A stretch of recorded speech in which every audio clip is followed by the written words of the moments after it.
ನನ್ನ viewers subscriber ಎಲ್ಲರಿಗೂ ನವರಾತ್ರಿಯ 3ನೇ ದಿನದ ಚಂದ್ರಘಂಟ ದೇವಿಯ ಆರಾಧನೆ ಇವತ್ತು. ಎಲ್ಲರಿಗೂ ನವರಾತ್ರಿ ಹಬ್ಬದ ಶುಭಾಶಯಗಳು.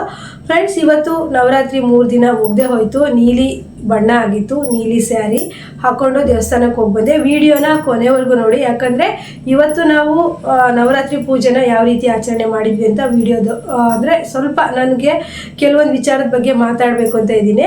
ಅಂದರೆ ಗೊತ್ತಿದ್ದೇನೋ ಈ ತಪ್ಪುಗಳನ್ನು ನಾವು ಮಾಡ್ತಾ ಇರ್ತೀವಿ. ಅದ್ರ ಬಗ್ಗೆ ನಾನು ಸ್ವಲ್ಪ ಒಂದು 5 ನಿಮಿಷ ಮಾತಾಡಿ ನೆಕ್ಸ್ಟು ನಾನು ನಾವಿವತ್ತು ಹೋಗಿದಂತಹ ಪೂಜೆ ವಿಡಿಯೋನ ಹಾಕ್ತೀನಿ.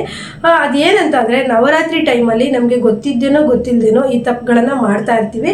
ಏನಾದರೂ ಇದನ್ನ ಅನುಸರಿಸೋರು ಪರವಾಗಿಲ್ಲ, ಇದನ್ನ ನೀವು ಕೆಲವೊಂದು ಅನುಸರಿಸ್ತಿಲ್ಲ ವಿಚಾರಗಳನ್ನ ಅಂದರೆ ನೀವು ಇವತ್ತಿಂದ ಇನ್ನು ಉಳಿದಿರೋದು 6 ದಿನ ಉಳಿದಿದೆ, 6 ಅಥವಾ 7 ದಿನನೇ ಅನ್ಬೋದು. ನೀವು ಈ 6 ದಿನದಲ್ಲಿ ನೀವು ಅನುಸಾರ ಮಾಡ್ಬೋದು. ಏನು ಅಂತ ಅಂದರೆ, ನವರಾತ್ರಿ ಟೈಮಲ್ಲಿ ನಮಗೆ ಗೊತ್ತಿಲ್ದೇನೋ ನಾವು ಕೆಲವೊಂದು ತಪ್ಪುಗಳನ್ನು ಮಾಡ್ತೀವಿ. ಏನು ಅಂತ ಅಂದರೆ, ನಾವು ಫಸ್ಟ್ನೇದಾಗಿ ನಾನ್ ವೆಜ್ನ ತಿನ್ನಬಾರ್ದು. ನಾವು ನವರಾತ್ರಿ ಟೈಮಲ್ಲಿ ಎಷ್ಟೋ ಜನ ನಾನ್ ವೆಜ್ನ ತಿಂತಿರ್ತಾರೆ.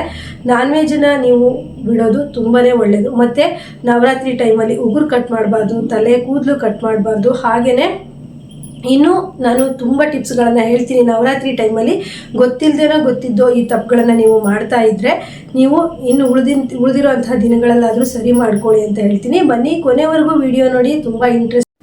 ಮತ್ತು ನವರಾತ್ರಿ ಟೈಮಲ್ಲಿ ನಾವು ಮನೆಯಲ್ಲಿರೋ ಗೃಹಿಣಿಯರು ಹೇಗಾಯ್ತು ಹಾಗೆ ಇರಬಾರ್ದು. ಯಾಕಂದರೆ ನವರಾತ್ರಿ ಅಂದ್ರೇ ದುರ್ಗೆ ಆರಾಧನೆ, ಲಕ್ಷ್ಮಿ, ದುರ್ಗೆ, ಸರಸ್ವತಿ. ನಾವು ಈ ರೀತಿ 9 ನವರಾತ್ರಿಗಳು ಅಂದರೆ ನವದುರ್ಗಿಯರು ನಾವು ಪೂಜಿಸ್ತೀವಿ. ಈ ಟೈಮಲ್ಲಿ ಕೆಟ್ಟ ಶಬ್ದಗಳಿಂದ ಬೈಯೋದಾಗಿರ್ಬೋದು, ಕಿರ್ಚೋದಾಗಿರ್ಬೋದು ಮನೆಯಲ್ಲಿ, ಮತ್ತು ನಾವು ಬೇಡದೇ ಇರೋದನ್ನು ಕೇಳ್ತಾ ಇರೋದಾಗಿರ್ಬೋದು, ನೆಗೆಟಿವ್ ಏನೇನಿದೆ ಅದನ್ನೆಲ್ಲ ಬಿಡಿ. ಅಂದರೆ ನಾವು ಅಥವಾ ಯಾರಿಗೋ ನಾವು ಬೈತಾ ಇರೋದಾಗಿರ್ಬೋದು, ಸುಮ್ಮನೆ ನಾವು ಮನೇಲಿ ಅಳ್ತಾ ಇರೋದಾಗಿರ್ಬೋದು, ಈ ರೀತಿ ಎಲ್ಲ ಮಾಡಿದಾಗ ಮನೇಲಿ ಯಾವತ್ತೂ ಸಹಿತ ನಮ್ಮ ಮನೇಲಿ ನೆಮ್ಮದಿ ಅನ್ನೋದು ಬರೋದೇ ಇಲ್ಲ. ಆದಷ್ಟು ನೀವು ಈ ಟೈಮಲ್ಲಿ ತಾಳ್ಮೆಯಿಂದ ಇರಿ. ತಾಳ್ಮೆ ಅನ್ನೋದು ಹೆಣ್ಣಿಗೆ ಜಾಸ್ತಿ ಇರುತ್ತೆ, ಅದಕ್ಕೆ ಅಲ್ವಾ ಹೆಣ್ಮಕ್ಳಿಗೆ ತಾಳ್ಮೆಗೆ ಹೋಲಿಸಿರೋದು. ತಾಳ್ಮೆ ಅನ್ನೋದು ನಮ್ಮಲ್ಲಿ ಜಾಸ್ತಿ ಇರಬೇಕು. ಮಕ್ಕಳಿಗೆ ನಾವು ಕೆಟ್ಟದಾಗಿ ಶಾಪ ಹಾಕೋದಾಗಿರ್ಬೋದು, ಕೆಟ್ಟದಾಗಿ ಬೈಯೋದಾಗಿರ್ಬೋದು, ಮನೆಯವರು ಏನೋ ಒಂದು ಸಣ್ಣ ಪುಟ್ಟ ತಪ್ಪು ಮಾಡಿದ್ರು ಸಹಿತ ನಾವು ಅದನ್ನು ಸುಧಾರಿಸ್ಕೊಂಡು ಈ ಟೈಮಲ್ಲಿ ನಾವು ಒಳ್ಳೆಯದನ್ನು ಮಾತಾಡಿ ನಾವು ಬೆಳಗ್ಗೆ ಮತ್ತು ಸಂಜೆ ಆದಷ್ಟು ದೀಪವನ್ನು ಹಚ್ಚಿ ದೇವರಿಗೆ ಕೈ ಮುಗ್ದು ಹತ್ತಿರದಲ್ಲೇ ಇರುವಂಥ ದೇವಸ್ಥಾನಗಳಿಗೆ ಹೋಗ್ಬಾರ್ದು, ತುಂಬ ಒಳ್ಳೆಯದು. ನಿಮ್ಮ ಮನೆ ಹತ್ತಿರದಲ್ಲಿ ಯಾವ ದೇವಸ್ಥಾನ ಇರುತ್ತೋ ಅಲ್ಲಿಗೆ ಹೋಗಿ ಬನ್ನಿ. ಮತ್ತು ನೆಕ್ಸ್ಟು ಅಂತಂದರೆ, ನೀವು ಸಂಜೆ ಟೈಮಲ್ಲಿ ದೇವಸ್ಥಾನಗಳಿಗೆ ಹೋಗ್ತಾ ಇರ್ತಾರೆ. ಆ ಟೈಮಲ್ಲಿ ನೀವು ಹೋಗ್ತಾ ಇದ್ದೀರ ಅಂದರೆ ಮನೆಯಲ್ಲಿ ದೀಪ ಹಚ್ಚಿಬಿಟ್ಟೇ ಹೋಗಿ. ಯಾಕಂದರೆ ಮನೆಯಲ್ಲಿ ನೀವು ದೀಪ ಹಚ್ಚಿದೆ ಬೇರೆ ಕಡೆ ಹೋದರೆ ಅದು ಒಳ್ಳೆಯದಲ್ಲ. ನವರಾತ್ರಿ ಟೈಮ್ ಆಗಿರೋದ್ರಿಂದ ನೀವು 5 ಗಂಟೆಗೆ ಹೋದರೂ ಪರವಾಗಿಲ್ಲ, 5 ಗಂಟೆಗೆ ನೀವು ದೇವರ ದೀಪ ಹಚ್ಚಿಬಿಟ್ಟು ಮನೆಯಿಂದ ಹೊರಡಿ. ಹಾಗೆ ಮತ್ತು ಪ್ರತಿದಿನ ಹೆಣ್ಮಕ್ಳು ಈ ನವರಾತ್ರಿಯ 9 ದಿವಸ ತಲೆ ಸ್ನಾನ ಮಾಡೋದು ತುಂಬ ಒಳ್ಳೆಯದು. ತಲೆ ಸ್ನಾನ ಮಾಡಿ ನೀವು ಪ್ರಾರ್ಥನೆ ಮಾಡಿ. ಮತ್ತು ಈ ಟೈಮಲ್ಲಿ ನಾವು ಆ ದುರ್ಗೆನ ಪ್ರಾರ್ಥನೆ ಮಾಡ್ತೀವಲ್ವ, ನಾವು ಕೇಳಿದ್ದನ್ನು ಬೇಗ ಕೊಟ್ಬಿಡ್ತಾಳೆ ತಾಯಿ. ನಾವು ಮನಸ್ಸನ್ನು ಸ್ವಚ್ಛವಾಗಿ ಇಟ್ಕೊಂಡು ಪ್ರಾರ್ಥನೆ ಮಾಡಿದ್ರೆ ಸಾಕು. ಆಡಂಬರದ ಪೂಜೆ ಮಾಡಿನೇ ನಾವು ದೇವಿನ ಒಲಿಸ್ಕೋಬೇಕು ಅಂತಿಲ್ಲ. ಭಕ್ತಿ ಶ್ರದ್ಧೆಯಿಂದ ಬೇರೆಯವರಿಗೆ ಕೆಟ್ಟದ್ದು ಬಯಸದೆ, ನಾವು ಸಹಿತ ಕೆಟ್ಟದನ್ನು ಮಾತಾಡ್ದೇನೆ ನಾವು ಒಳ್ಳೆ ರೀತಿಯಲ್ಲಿ ಭಕ್ತಿ ಶ್ರದ್ಧೆಯಿಂದ ನಮ್ಮ ಮನೇಲಿ ಏನಿರುತ್ತೋ ಆ ವಸ್ತುಗಳಿಂದ ನಾವು ಆ ತಾಯಿಗೆ ಒಂದು ಪೂಜೆ ನೈವೇದ್ಯವನ್ನು ಕೊಟ್ಟಾಗ ಅವಳು ನಮಗೆ ಒಲಿತಾಳೆ. ನಾವು ಮಾಡುವಂಥ ಪೂಜೆ ನಮ್ಮ ಮಕ್ಕಳಿಗಾಗಿರ್ಬೋದು, ನಮ್ಮ ಮನೆಯವರಿಗಾಗಿರ್ಬೋದು, ಎಲ್ರಿಗೂ ಒಂದು ಒಳ್ಳೆಯ ಆರೋಗ್ಯ ಶ್ರೇಯಸ್ಸನ್ನು ತಂದು ಕೊಡುತ್ತೆ ಅಂತ ಹೇಳ್ಬೋದು. ನಾವೇ ಮನೇಲಿರೋ ಹೆಂಗಸರೇ ಎಷ್ಟೊತ್ತಿಗೋ ಎದ್ದೇಳೋದು, ಎಷ್ಟೊತ್ತಿಗೋ ಸ್ನಾನ ಮಾಡೋದು, ಎಷ್ಟೊತ್ತಿಗೂ ಪೂಜೆ ಮಾಡೋದು, ಒಂದು ಶಿಸ್ತು ಕ್ರಮ ಇಲ್ಲ ಅಂದಾಗ ನಮಗೆ ಯಾವತ್ತೂ ಸಹಿತ ನಾವು ಮಾಡೋ ಕೆಲಸದಲ್ಲಿ ಏಳಿಗೆ ಆಗಲ್ಲ. ನಮ್ಮ ಮಕ್ಕಳಿಗೂ ಒಳ್ಳೇದಾಗಲ್ಲ, ಗಂಡನಿಗೂ ಒಳ್ಳೇದಾಗಲ್ಲ, ಈ ಥರ ಆಗ್ತಾ ಇರುತ್ತೆ. ಆದ್ದರಿಂದ ಈ ಟೈಮಲ್ಲಾದರೂ ಸಿಕ್ಕಿರೋಂಥ ಈ 9 ದಿವಸ ಒಂದು ಶಕ್ತಿ ದಿನನೇ ಅನ್ಬೋದು. ನಾವು ಈ ಟೈಮಲ್ಲಿ ನಮಗೆ ಒಂದು ಅಗಾಧವಾದ ಶಕ್ತಿ ಇರುತ್ತೆ. ಈ ಟೈಮಲ್ಲಿ ನಾವು ಒಳ್ಳೊಳ್ಳೆದನ್ನು ಮಾತಾಡಬೇಕು, ಒಳ್ಳೊಳ್ಳೆದನ್ನು ಕೇಳಬೇಕು. ಆದಷ್ಟು ಈಗ ಲಲಿತ ಸಹಸ್ರನಾಮ ಆಗಿರ್ಬೋದು, ದುರ್ಗಾ ಪಾರಾಯಣ ಆಗಿರ್ಬೋದು, ದುರ್ಗಾ ಅಷ್ಟೋತ್ತರ ಆಗಿರ್ಬೋದು, ಅಟ್ಲೀಸ್ಟ್ ನಾನು ತುಂಬ ಕೆಲಸಪ್ಪ ನನಗೆ ಟೈಮೇ ಇಲ್ಲ ಅನ್ನೋರು ನೀವು ಅಟ್ಲೀಸ್ಟ್ ಮೊಬೈಲಲ್ಲಾದರೂ ಹಾಕ್ಕೊಂಡು ಕೇಳ್ಬೋದು. ಆದಷ್ಟು ನೀವು ಈ ಟೈಮಲ್ಲಿ ಒಳ್ಳೆಯದನ್ನು ಮಾಡ್ತಾ ಹೋಗಿ. ಹಾಗೆಯೇ ನೀವು ಮತ್ತು ಒಂದು ಟಿಪ್ಸ್ ಹೇಳ್ತೀನಿ. ಅಂದರೆ ಈ ಟೈಮಲ್ಲಿ ನಾವು ಒಳ್ಳೆಯದನ್ನ ಹೇಗೆ ನಾವು ಮಾಡ್ತಾ ಹೋಗ್ತೀವಿ, ಹಾಗೆ ಕೆಟ್ಟದ ಕಡೆ ಅಂದರೆ ಒಬ್ರಿಗೆ ಕೆಟ್ಟದಾಗಲಿ ಅಂತಲೂ ಬೇರೆಯವರು ಮಾಡೋ ಥರ ಇರ್ತಾರೆ. ಅಂದರೆ ಒಂದು ಶಕ್ತಿಯುತವಾದ ಒಂದು ಟೈಮ್ ಅಂತಲೇ ಹೇಳ್ಬೋದು ಈ ಟೈಮಲ್ಲಿ. ಆದ್ದರಿಂದ ಎಲ್ಲ ಕಡೆ ದೇವಿ ದೇವಸ್ಥಾನದಲ್ಲಿ ಪೂಜೆಗಳಾಗ್ತಿರುತ್ತೆ. ಮೈಸೂರಲ್ಲಾಗಿರ್ಬೋದು, ಚಾಮುಂಡಿ ಬೆಟ್ಟದಲ್ಲಾಗಿರ್ಬೋದು, ಈ ರೀತಿ ಶಕ್ತಿಯುತ ಎಲ್ಲ ಪ್ರತಿ ಬೇಕಾದರೆ ನೀವು ನೋಡಿ, ಒಂದು ಊರಲ್ಲಿ ಅಮ್ಮನ ದೇವಸ್ಥಾನ ಅಂದರೆ ಹೆಂಗೆ ಜಗ ಅಂತ ಹೇಳಿರುತ್ತೆ. ಆದ್ದರಿಂದ ನಿಮಗೆ ತುಂಬ ವರ್ಷಗಳಿಂದ ಶತ್ರುಗಳಿರ್ತಾರೆ. ಅಂದರೆ ಅವರಿಗೆ ನಿಮ್ಮನ್ನು ನೋಡಿದ್ರೇ ಆಗ್ತಾ ಇರಲ್ಲ. ಅವ್ರು ಏನಾದರೂ ದಿಢೀರ್ ಅಂತ ಬಂದುಬಿಟ್ಟು ಇಂಥ ಟೈಮಲ್ಲಿ ನಿಮ್ಗೆ ಏನಾದರೂ ತಿನ್ನೋಕ್ಕೋ ಇಲ್ಲಾಂದರೆ ನಿಮ್ಮನ್ನು ಅವರು ಒಂಥರ ನಾನು ತಪ್ಪಾಯಿತು ನಮ್ಮದು ಅಂತೇಳಿ ಮಾತಾಡ್ಸೋಕ್ಕೆ ಬಂದರು ಅಂದರು, ಸ್ವಲ್ಪ ಹುಷಾರಾಗಿರಿ. ಮತ್ತು ನೀವು ಹೊರಗಡೆ ಹೋದಾಗ ಏನಾದರೂ ನಿಂಬೆಹಣ್ಣು ಅಥವಾ ಮೆಣಸಿನ್ಕಾಯಿ ಓಕ್ಲಿ ಚೆಲ್ಲಿರೋದಾಗಿರ್ಬೋದು, ಅಥವಾ ಮೊಟ್ಟೆನ ಅದನ್ನು ಸಹಿತ ಮುಷ್ಟ ಮಾಡಿ ಹಾಕ್ತಾರೆ. ಆ ಥರದನ್ನೆಲ್ಲ ದಾಟ್ಕೊಂಡು ಬರೋದಕ್ಕೆ ಹೋಗ್ಬೇಡಿ, ಕಾಲು ತೊಳ್ಕೊಂಡು ಬನ್ನಿ. ಆದಷ್ಟು ನೀವು ಈ ಟೈಮಲ್ಲಿ, ಈ ಒಂದು ಶಕ್ತಿಯುತವಾದ ಒಂದು ನವರಾತ್ರಿ ಟೈಮಲ್ಲಿ ನಾವು ಎಷ್ಟು ಹುಷಾರಾಗಿದ್ರೂ ಒಳ್ಳೆಯದೇ. ಯಾಕಂದರೆ ಇಂಥ ಟೈಮಲ್ಲಿ ಕೂದಲು ಕಟ್ ಮಾಡೋದಕ್ಕಾಗಲಿ, ಉಗುರು ಕಟ್ ಮಾಡೋದಕ್ಕಾಗಲಿ, ಅಥವಾ ಕೆಟ್ಟ ಮಾತನ್ನು ಮಾತಾಡೋದಕ್ಕಾಗಲಿ, ಮತ್ತು ಒಂದೇ ಸಮಯ ಅಳ್ತಾ ಇರೋದಕ್ಕಾಗಲಿ, ಇಲ್ಲ, ಕಷ್ಟ ಯಾರಿಗೆ ಬರಲ್ಲ, ಎಲ್ಲರಿಗೂ ಕಷ್ಟ ಬರುತ್ತೆ.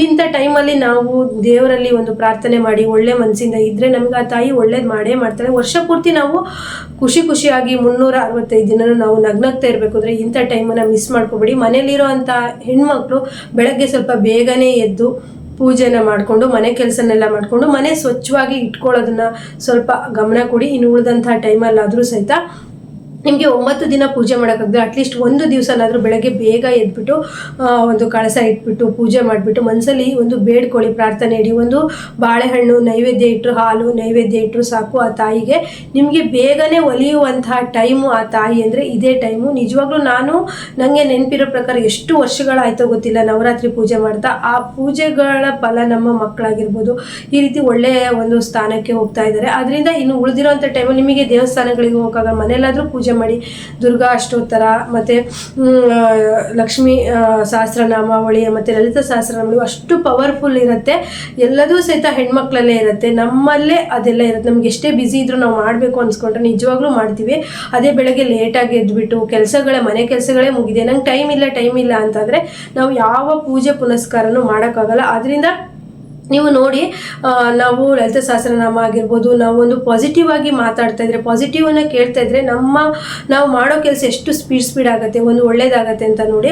ಹಾಗೆಯೇ ಫ್ರೆಂಡ್ಸ್, ಇವತ್ತು ನಾನು ಹೇಳಿರುವಂತಹ ಟಿಪ್ಸ್ಗಳು ನಿಮ್ಗೆ ಅದರಲ್ಲಿ ಏನಾದರೂ ಕನ್ಫ್ಯೂಸ್ ಇದ್ದರೆ ನನಗೆ ಕಮೆಂಟ್ ಮಾಡಿ. ಹಾಗೆ ಇವತ್ತು 3ನೇ ದಿನದ ಪೂಜೆ ಮುಗ್ದಿದೆ. ಹಾಗೆ ಇವತ್ತಿನ ಪೂಜೆ ಹೇಗಾಯಿತು ಅಂತ ನಾನು ಈ ವಿಡಿಯೋದಲ್ಲಿ ಹಾಕ್ತೀನಿ. ವಿಡಿಯೋನ ಕೊನೆವರೆಗೂ ನೋಡಿ, ಮಿಸ್ ಮಾಡಿದೆ ನೋಡಿ. ಹಾಗೆ ಲೈಕ್ ಮಾಡೋದನ್ನ ಮರಿಬೇಡಿ.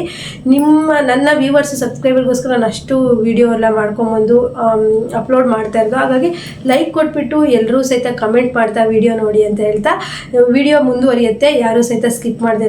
ನವರಾತ್ರಿಯ 3ನೇ ದಿನ ಚಂದ್ರಘಂಟ ತಾಯಿಯನ್ನು ಆರಾಧನೆ ಮಾಡುವಂಥ ದಿನವಾಗಿರುತ್ತದೆ. ಇವತ್ತು ಧೈರ್ಯ, ಶೌರ್ಯ ಪ್ರತೀಕವಾಗಿ ನಾವು ಚಂದ್ರಘಂಟ ದೇವಿಯನ್ನು ಆರಾಧನೆ ಮಾಡ್ತೀವಿ. ತಾಯಿ ರಾಕ್ಷಸನ ಸಂಹಾರಕ್ಕಾಗಿ ಇವತ್ತು ಬಂದಂತಹ ದಿನವಾಗಿದೆ. ನಾವು ಯಾವುದೇ ಕೆಲಸದಲ್ಲಿ ಧೈರ್ಯ ಮತ್ತು ನಮಗೆ ಒಂದು ಆತ್ಮಸ್ಥೈರ್ಯ, ಶಕ್ತಿ, ಈ ಥರದ್ದೆಲ್ಲಕ್ಕೋಸ್ಕರ ಪ್ರತಿದಿನವೂ ನವರಾತ್ರಿ ದಿನವನ್ನು ನಾವು ಒಂದೊಂದು ದಿನವೂ ವಿಶೇಷವಾದ ದಿನವಾಗೇ ನೋಡ್ತೀವಿ. ಹಾಗೆಯೇ ನಾವು ಇವತ್ತು 3ನೇ ದಿನದ ಪೂಜೆಗೆ ರೆಡಿಯಾಗಿ ಕೂತಿದ್ವಿ. ಇನ್ನೂ ಪೂಜೆ ಸ್ಟಾರ್ಟ್ ಆಗಿರಲಿಲ್ಲ. ಹಾಗೆಯೇ ನನ್ನ ತಂಗಿ ಸಹ ದೇವಸ್ಥಾನಕ್ಕೆ ಬಂದಿದ್ಲು, ಅಂದರೆ ದೊಡ್ಡಮ್ಮನ ಮಗಳು. ಅವಳು ನನಗೆ ರಂಗೋಲಿ ಹಾಕ್ಕೊಟ್ಲು. ತುಂಬ ಚೆನ್ನಾಗಿ ರಂಗೋಲಿನ ಹಾಕ್ತಾಳೆ ಅವಳು. ಲಾಸ್ಟಲ್ಲಿ ನಾನು ಫೋಟೋಸ್ ಹಾಕಿರ್ತೀನಿ, ನೋಡ್ಬೋದು. ನೋಡಿ ಫ್ರೆಂಡ್ಸ್, ಅವಳು ನನಗೆ ರಂಗೋಲಿ ಎಲ್ಲ ಹಾಕಿ ಕೊಟ್ಲು. ಅಂದರೆ ಸ್ವಲ್ಪ ಲೇಟ್ ಆಯಿತು, ನಾವಿವತ್ತು ಪೂಜೆ ಸ್ಟಾರ್ಟ್ ಮಾಡಿದ್ದು ಲೇಟ್ ಆಯಿತು, ಹಾಗೆ ನಾವು ಹೋಗಿದ್ದು ಸ್ವಲ್ಪ ಲೇಟ್ ಆಗಿತ್ತು. ಹಾಗಾಗಿ ನನ್ನ ತಂಗಿ ರಂಗೋಲಿ ಹಾಕ್ಕೊಟ್ಲು. ತುಂಬ ಚೆನ್ನಾಗಾಗಿತ್ತು ರಂಗೋಲಿ. ಹಾಗೆಯೇ ನವರಾತ್ರಿ 9 ದಿನ ಸಹ ವಿಡಿಯೋ ಬರುತ್ತೆ, ನೀವು ನೋಡ್ಬೋದು. ಆದರೆ ನನಗೆ ಅಂದರೆ ವಿಡಿಯೋ ಮಾಡೋಕ್ಕೆ ಸ್ವಲ್ಪ ಯಾರೂ ಇಲ್ಲದ ಕಾರಣ ನಾನು ಅಷ್ಟು ಜಾಸ್ತಿ ವಿಡಿಯೋಸ್ ಮಾಡಿಲ್ಲ. ಲಲಿತಾ ಸಹಸ್ರನಾಮ ಎಲ್ಲ ಮುಗಿದ ಮೇಲೆ ನಾವೇನು ಆರತಿ ಹಾಡು ಹೇಳೋ ಅಂಥ ವಿಡಿಯೋ ಇದು. ಹಾಗೆಯೇ ಇವತ್ತು ನಾನು ಹೇಳಿರುವಂಥ ಟಿಪ್ಸ್ ಎಲ್ಲ ನಿಮಗೆ ಇಷ್ಟ ಆಗಿದೆ ಅಂತ ಅಂದ್ಕೊತೀನಿ. ಹಾಗೆಯೇ ಲಲಿತಾ ಸಹಸ್ರನಾಮ ಓದಿ ಆಯಿತು, ಪೂಜೆ ಎಲ್ಲ ಮುಗೀತು. ಇನ್ನು ನಾವು ನೋಡ್ತಾ ಇರ್ಬೋದು, ನಾವು ಈ ರೀತಿ ಪೂಜೆ ಮಾಡಿದ್ದೆ. ಪ್ರತಿದಿನವೂ ಸಹಿತ ನಾವು ನೈವೇದ್ಯಕ್ಕೆ ಅಕ್ಕಿ ಬೆಲ್ಲ ಒಯ್ಯಬೇಕು, ಮತ್ತು ದೀಪ, ಹಾಗೆ ಇದು ಸರಸ್ವತಿ ಮಾಡಿರೋ ಪೂಜೆ. ಹೀಗೆ ಪ್ರತಿಯೊಬ್ಬರು ಸಹಿತ ಪೂಜೆನ ಮಾಡ್ತಾರೆ. ಈಗ ಮೊಬೈಲ್ ಕಾಲದಲ್ಲಂತೂ ದೇವಸ್ಥಾನಕ್ಕೆ ಬರೋರೇ ಕಡಿಮೆ ಆಗಿಬಿಟ್ಟಿದ್ದಾರೆ. ಯಾವತ್ತೂ ನಾವು ಇಂಥ ನವರಾತ್ರಿ ಟೈಮಲ್ಲಾಗಿರ್ಬೋದು, ಧನುರ್ಮಾಸ ಟೈಮಲ್ಲಾಗಿರ್ಬೋದು ಅಥವಾ ಶ್ರಾವಣ ಟೈಮಲ್ಲಾಗಿರ್ಬೋದು ನಾವು ಸ್ತೋತ್ರಗಳನ್ನು ಪಾರಾಯಣ ಮಾಡೋದ್ರಿಂದ ತುಂಬಾ ಒಂದು ಪಾಸಿಟಿವ್ ಎನರ್ಜಿ ಇರುತ್ತೆ. ಹಾಗೆ ನಾನು ವಿಡಿಯೋದ ಸ್ಟಾರ್ಟಿಂಗಲ್ಲಿ ನಿಮಗೆ ಹೇಳಿರೋ ಅಂತಹ ರೆಮಿಡಿಗಳನ್ನೆಲ್ಲ ಮಾಡಿ ನೋಡಿ. ನವರಾತ್ರಿಗಳಲ್ಲಿ ಈ ತಪ್ಪುಗಳನ್ನು ನೀವು ಮಾಡ್ತಾ ಇದ್ದರೆ ಸರಿ ಮಾಡ್ಕೊಳ್ಳಿ. ಹಾಗೆ ಇವತ್ತು ಚಂದ್ರಘಂಟ ತಾಯಿಯನ್ನು ಆರಾಧನೆ ಮಾಡಿದ್ವಿ. ತುಂಬಾ ಮನಸ್ಸಿಗೆ ಶಾಂತಿ, ನೆಮ್ಮದಿ, ಹಿತ ಅನ್ನಿಸ್ತು. ಹಾಗೆಯೇ ನಾವು ನೆಕ್ಸ್ಟ್ ಬಂದಿದ್ದು ಮಾರಿಕಾಂಬ ಟೆಂಪಲ್ಗೆ. ಮಾರಿಕಾಂಬ ಟೆಂಪಲ್ ಅಮ್ಮನಿಗೂ ಸಹಿತ ನೀಲಿ ಬಣ್ಣದ ಸ್ಯಾರಿಯನ್ನು ಉಡಿಸಿದ್ರು. ತುಂಬ ಅಲಂಕಾರ ಎಲ್ಲ ತುಂಬ ಚೆನ್ನಾಗಿತ್ತು. ಹಾಗೆಯೇ ನಾವು ಇನ್ನು ತುಂಬ ಲೇಟ್ ಆಗಿತ್ತು, ಮನೆಗೆ ಹೋಗುವಂತಹ ಟೈಮು ಬಂತು. ಹಾಗೆಯೇ ನೋಡ್ತಾ ಇರ್ಬೋದು ಸರಸ್ವತಿನೂ ಸಹಿತ ರೆಡಿಯಾಗಿ ನಿಂತಿದ್ಲು. 8 ಗಂಟೆ ಟೈಮ್ ಆಗಿತ್ತು. ಹಾಗೆಯೇ ಪ್ರತಿದಿನ ಸಹ ನವರಾತ್ರಿ ವಿಡಿಯೋ ಬರ್ತಾ ಇರುತ್ತೆ, ನೋಡಿ ಲೈಕ್ ಮಾಡಿ. ಹಾಗೆಯೇ ನೆಕ್ಸ್ಟ್ ವಿಡಿಯೋದೊಂದಿಗೆ ಮತ್ತೆ ಬರ್ತೀನಿ. ಸರ್ವೇ ಜನ ಸುಖಿನೋ ಭವಂತು. ಸನ್ಮಂಗ